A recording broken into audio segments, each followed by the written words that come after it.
Hello, welcome to Yellow Door Urban Homestead. I am Asia and I am an urban gardener growing on about 154 square feet of space in my backyard. Today I am actually out in the garden because I am doing a trial, a test of sorts. So I started some calendula plants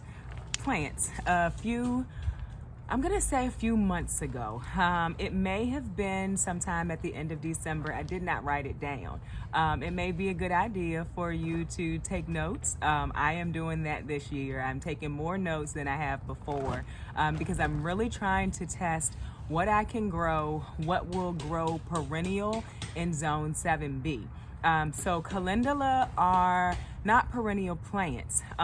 However, in 7B, zone 7B, if they are covered or mulched, I have seen that they can be perennial plants. So I started these, like I said, maybe the end of December. They have been out in the garden for maybe a week, and they were in my little makeshift greenhouse for a week before that. I did harden them off. So what harden off means is you put them outside for a few hours and you increase the amount of hours that you put them outside every day until they end up spending a full day outside. So once these had spent a full day outside, I put them in the bed and I left them in their pots. I am sorry about the noise, but as I say in my intro, I am growing in a urban setting. So I am growing in, it's like a neighborhood. So there's noise. We got a house being worked on behind me, and then you can hear some of the traffic. So I do apologize for that in advance. So what I'm doing today is I'm actually planting them out. Today is January 5th, I believe, but I needed to start making space because next week I'll be starting peppers. So I needed to make space inside in the germination station. I'll put a link to that video. It's doing pretty good on here. I guess that's something that people want to know about. And so today I'm going to plant them out.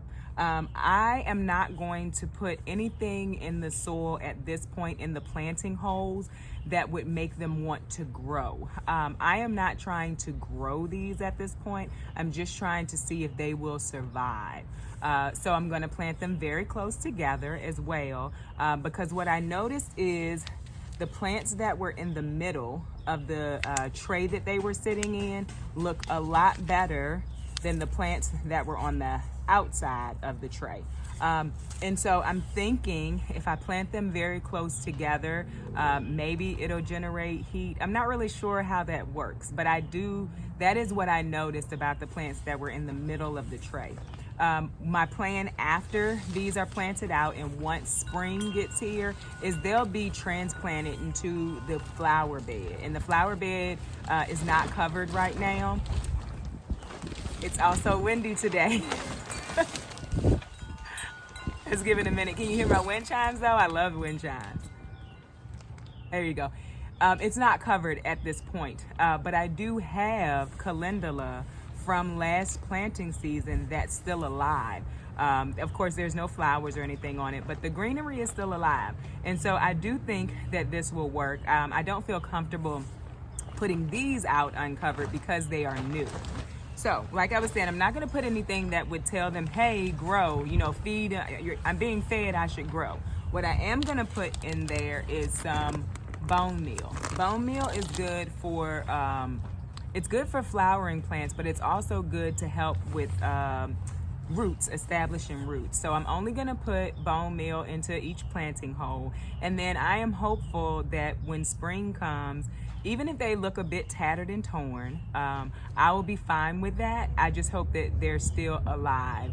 I do have, aside from the ones that's in the flower bed, there's one in the bed over here that I had cut all the way down because I was, planting for fall, and it grew back. So I do believe that this is a perennial plant. I think that doing this will give me a head start and give me a little less to do when it's like full-time seed germination, starting seed time. So I am going to plant one with you all. And I guess I'll plant one of the not so good looking ones so I can show you how I plan to take off the leaves that don't look so good. And I'm still gonna plant them because it's really about the roots at this point. It's not so much about the plant, the way that the plant looks. Because you can you can buy a plant from a nursery that looks like it's about to die. And you get it home, get it in some soil and take care of it, and it'll pop right back up.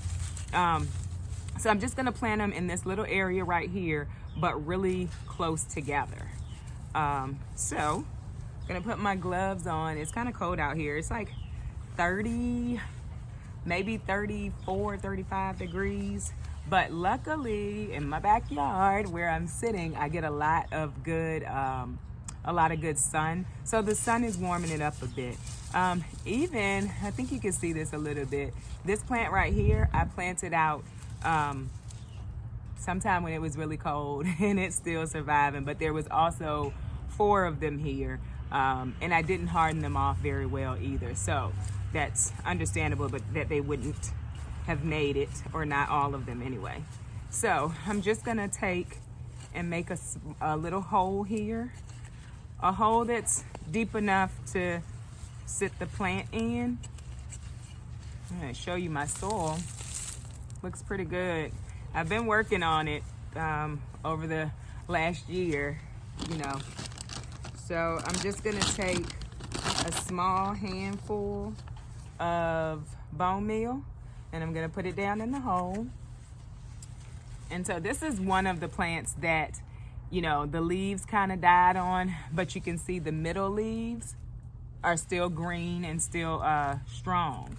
So I'm just gonna pull off the leaves that have gotten frost damage, and I'm gonna leave them. It's not a disease. It's just that they froze and didn't come back from that.